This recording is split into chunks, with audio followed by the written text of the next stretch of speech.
Today, we are cracking the code on a very specific type of person. You know the one who's quiet but sees everything. We're going to uncover the fascinating mental blueprint that explains their quiet power and why what we often mistake for shyness is actually a sign of something much, much deeper. Think about it. In a meeting, at a party, there's almost always that one person who just watches. They don't say a whole lot, but when they do, man, it can completely reframe the entire conversation. So what's really going on behind that silence?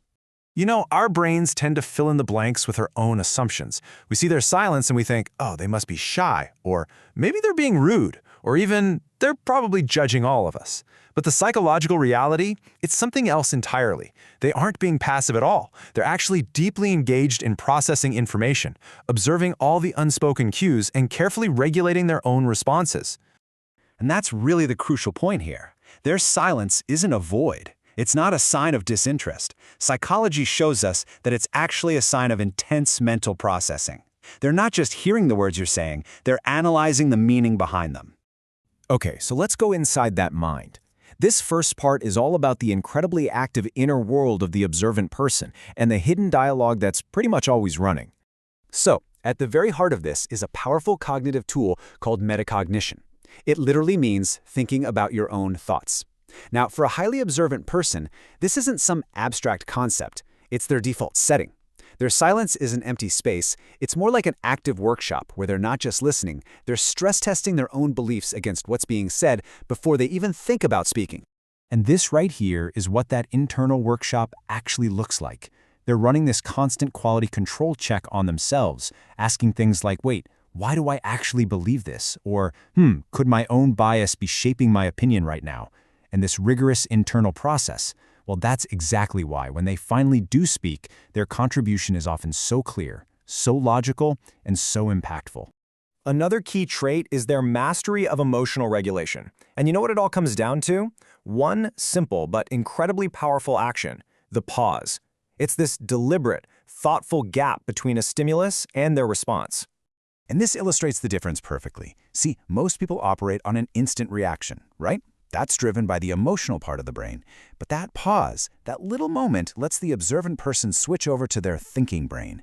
They're not cold or numb, they are consciously separating their emotions from their actions, which, by the way, is a huge sign of strong mental maturity.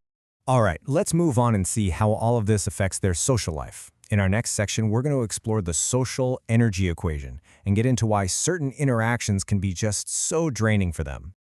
For many, this whole trait started way back in childhood.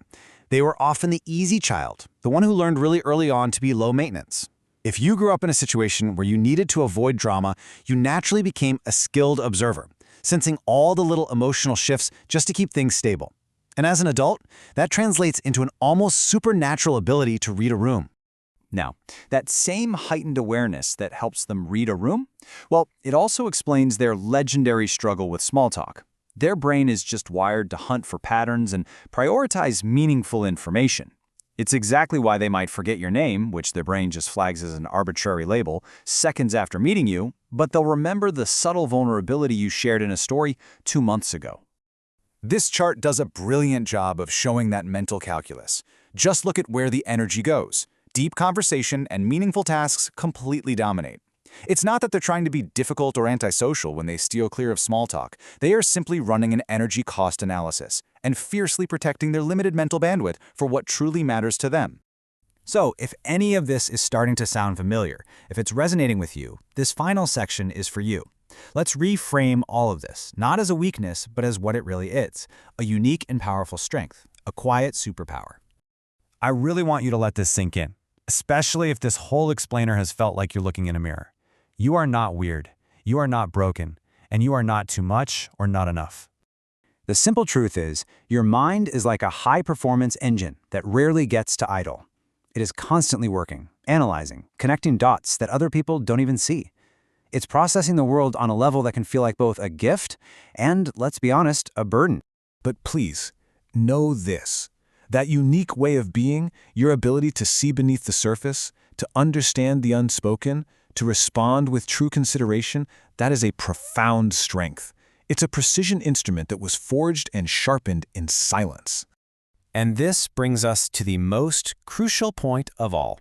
The source material puts it so perfectly. You are wired differently, and that is not a flaw to be fixed.